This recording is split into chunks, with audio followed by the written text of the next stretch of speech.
We know that your ability to communicate with others will account for fully 85% of your success. Even people who are in technical fields, such as computer programmers and engineers, spend 75% of their time interacting with other people. All the great successes in life come from good communications.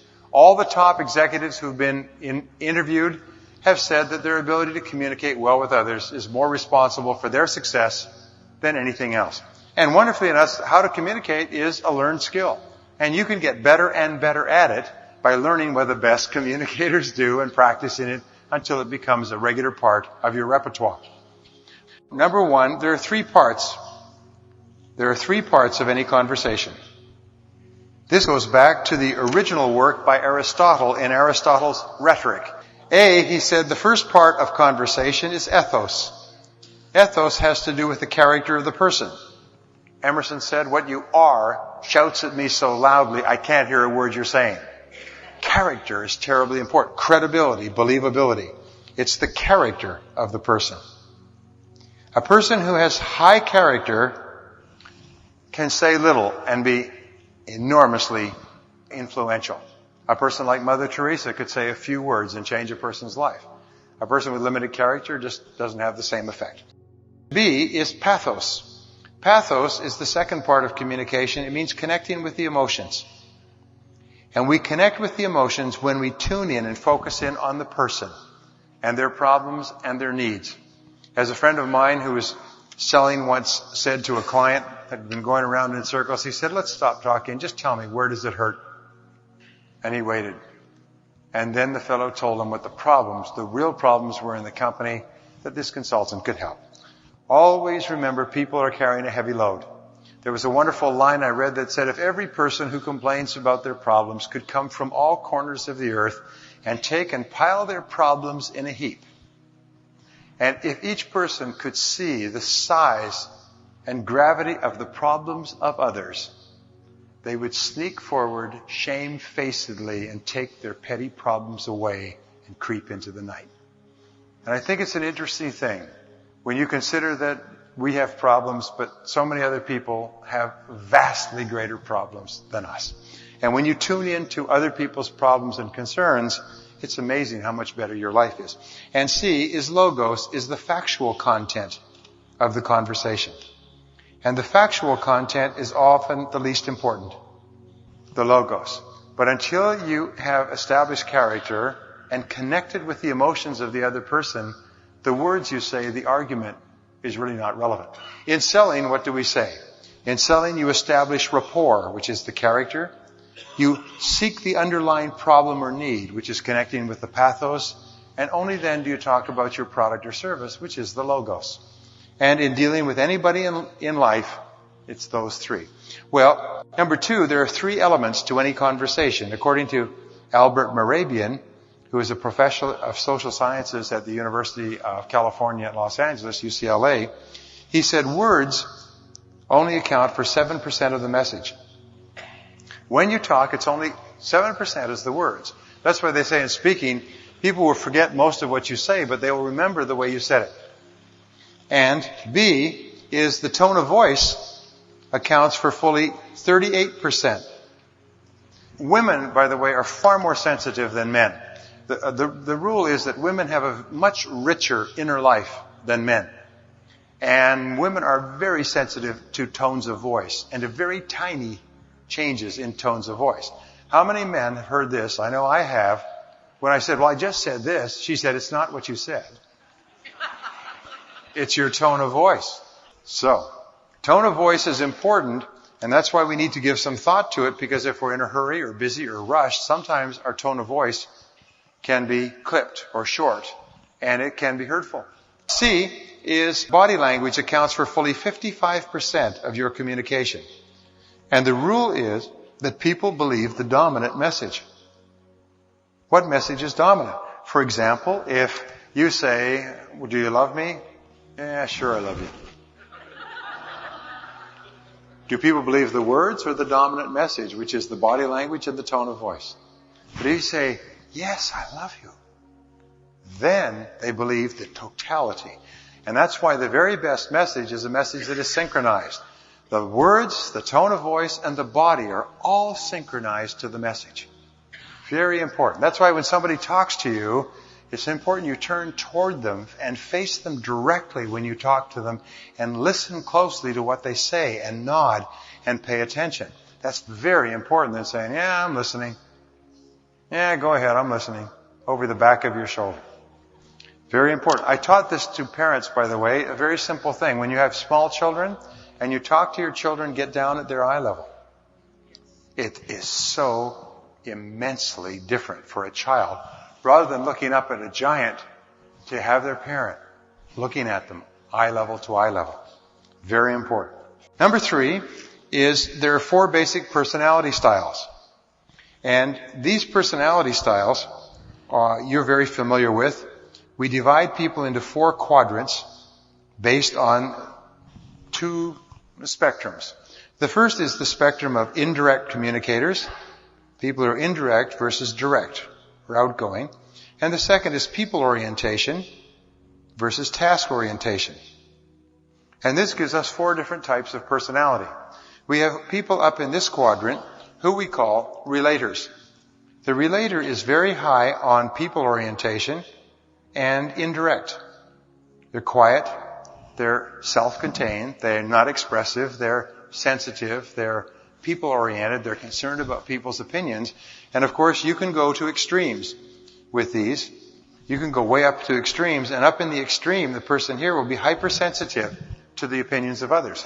If you're selling or communicating, this type of person requires slow, low-key, easygoing, friendly, warm. They want to get to know about you, ask you questions. Like people will come up to me at a seminar and say, hi, how are you?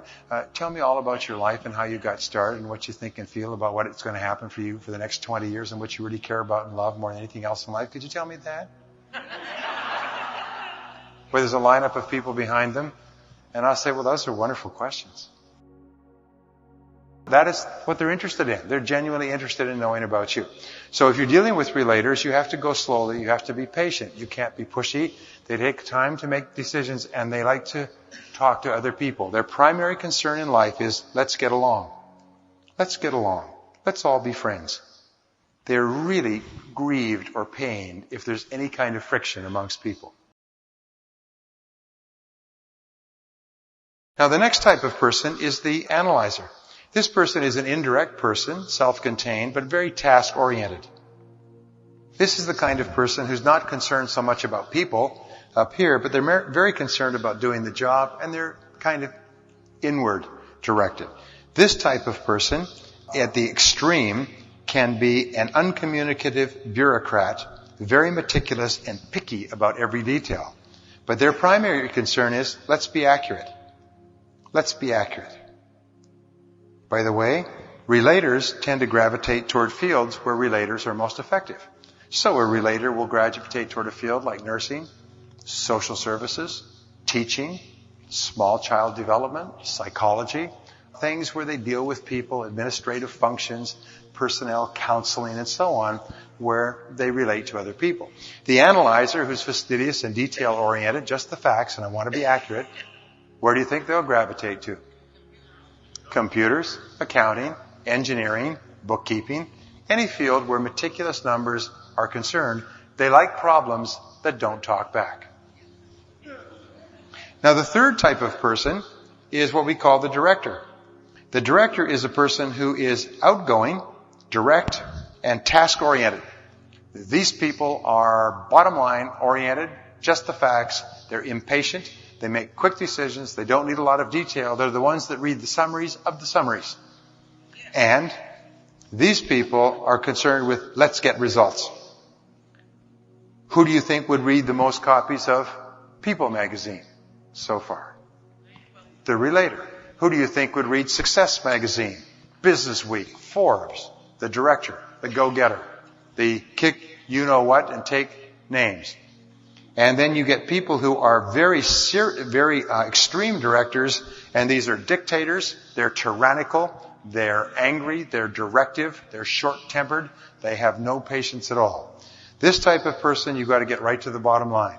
Don't waste time saying, hi, how you doing, how's everything going? Fine for the relator, but the people who are task-oriented on the bottom are not the type. They just don't have the patience. And the fourth is what is called the socializer. And the socializer is a person who is outgoing, direct, voluble, and very people-oriented. This person's primary motivation is achievement. And achievement with and through other people. They like to talk about achievement. What are you doing? What did you do? How did it work? Let me tell you what I did and how it worked for me. They're very achievement-oriented. They're socializers. They're also called expressives. Sometimes they're called executives because they're very integrated. They have a very strong focus on people and a very strong focus on achievement and getting things done. Everybody here is in one of these quadrants. Now here's the basic rule. The mistake that people make is they treat everybody else as though everyone else is the way they are. However, no matter what you are, 3/4 of the people you meet are something else. Now, there's no right or wrong or better or worse style. However, your job in asking questions and listening to people is to find out which style they are and then to practice personality flexibility so that you can get along with a greater number of different types of people. Here's one more thing, is that whatever you are, the person you are most ideal for will be the opposite. Nature demands balance in temperament. And nature demands that the opposite person in your relationship be temperamentally balanced with you. So, for example, with me, I'm in this quadrant, which is what you might call a socializer director, or a socializer director. I'm in this quadrant right here. My wife is over here. She would be an analyzer relator. And so, whereas I will say, come on, let's get on with it, let's get the job done, what the heck, yay, she'll say, just a minute, let's check everything. So, whatever you are, you will be most compatible. If you're a director, you'll find people who are directors, who are really strong, result-oriented, bottom line, kick, you know what, take names and so on. They will be matched ideally with a person who's a relator. Very easygoing, friendly, warm, charming, people-oriented, and so on. Nature demands balance and temperament. Okay, number 4, the person who asks questions has control. The person who asks questions has control. Remember, this is one of the keys to power in communications, is that you ask good questions and listen carefully to the answers. A, you ask open-ended questions. Open-ended questions are questions that start with pronouns. What, where, when, who, how, and why. What are you doing now? How is that working? When did you start that? Where did it begin? How did it occur? Who is involved? These are questions that open up. They cannot be answered with yes or no. An open-ended question, how's it going, cannot be answered yes or no. B is a closed-end question. Now, a closed-end question is a question that you use to bring a conversation to a close. And these are questions that start with verbs. And a verb is are, is, have. Are you ready to make a decision? Is this what you want? Have you made up your mind yet? So when you start a question with a verb, you demand a yes or no, a conclusion. And C is preference questions. Now, preference questions are questions where you give the person a choice. And remember, people love choices. People love choices. So you say, which would you prefer, this or that? Which do you like, that or the other thing? Which of these would be better for you? Always giving people choices makes it much easier for people to make decisions. People don't like to have only one choice. So even if you only have one choice, you say, then when would you like it, here or next week? Would you like it sent to your home address or to your office address? Would you like to pay by cash, credit card, or our term payments? In other words, trying to give people choices makes it much easier for them to buy or to go along with it. Number 5 key to communications is a balanced dialogue. A balanced dialogue means no monopolizing. The very best conversations are conversations that have an ebb and flow like the tide. Go back and forth and back and forth and back and forth. There's an easy, relaxed flow back and forth. And if the people are together for 10 minutes or 10 hours, the conversation goes back and forth. There's a thing called the conversation test. And it is a test of the compatibility of two people. We know that in the ideal conversation, each person will get a chance to talk, and each person will get a chance to listen, and there will be about a 10% to 15% period of easy silences. Easy silence. It's just comfortable. People are comfortable with silence. And so, in the ideal conversation, each one will get a chance to talk. Each one will get a chance to listen. And by the way, each of us have needs, like vitamin and mineral needs to talk, and each of us have needs to listen. What can often happen, however, is some people will have 70% of the time they need to talk. And the other person, 70% of the time they need to talk, and so they're always clashing because they're both trying to get their talking out. The worst of all is when incompatibility sets in a relationship, and both of them only need to talk 10 or 15% of the time, and then there's vast gaps of uncomfortable silence. This is where the two people really don't have very much in common anymore. They don't have much to say. When they come together, they usually have an easy ebb and flow, but over time it kind of dries up. Have you ever seen a couple driving along in a car? Both of them look straight ahead. Nobody says anything. Or they sit in a restaurant and they eat. And sometimes they read. And they don't say anything. Not a good sign. Number 6 is acknowledge and agree. In good conversation, they acknowledge and agree twice as often. Good conversationalists are active conversationalists. Yes, yeah. Oh, that's it. That's really, look at that. Good.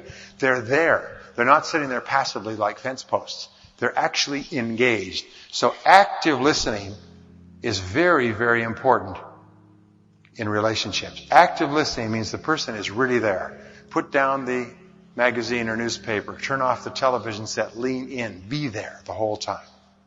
Number 7, good listening skills. And sometimes people are shy, and I can tell you this. The way that you overcome your shyness is very simply this. Tune into the other person, ask questions, and then listen carefully to the answers. Seek first to understand, then to be understood. Get out of yourself and don't be preoccupied with what the other person is thinking about you. Instead, focus on encouraging the other person to talk about them. The more the person is talking about themselves, the more they like you. Seek first to understand, then to be understood. When you go home at night, don't talk about your day at all. Instead, ask her and ask the kids about their days and listen closely. And ask them follow-up questions and probe. In fact, I'll give you a secret for success in life. Treat the members of your family like you treat your customers. Especially your best customers. And you'll be absolutely amazed at what a wonderful person you just became. Number 8, listening skills. Listening builds trust, the foundation of all relationships. The more you listen, the more the person trusts you. The more they trust you, the more they like you. The more they like you, the more they open up to you. So, treat your members of your family, treat everybody you meet as though they were your best customers, your very best customers. Their jokes will be funnier. Their conversation will be more interesting. You'll pay better attention. You'll have far more patience. Just try that. Number 9, here are the listening skills, the keys to success with people. A, listen attentively. And by the way, as I mentioned, women are wonderful communicators. They're fabulous listeners. They're far better than men. Men are 95% more likely to interrupt a woman than a woman is to interrupt a man. B is pause before replying. When you pause before replying, it raises the self-esteem of the other person because it tells the other person that you're carefully considering what they said rather than just jumping in. And C, question for clarification. Question for clarification. Always ask, how do you mean? How do you mean exactly? How do you mean? Well, that's interesting. How do you mean? Well, that's really good. How do you mean exactly? And then listen and practice listening. And finally, D, feed it back. Paraphrase it in your own words. Remember, when you can paraphrase what the person said, this is the real test of listening. This is where you really prove that you were really listening. So paraphrase it in your own words. Well, let me make sure I understand what you said. You're concerned about this, and this happened, and that's what happened? Aha. And take the time to paraphrase. And think about paraphrasing while you're listening, and you'll always be a better listener.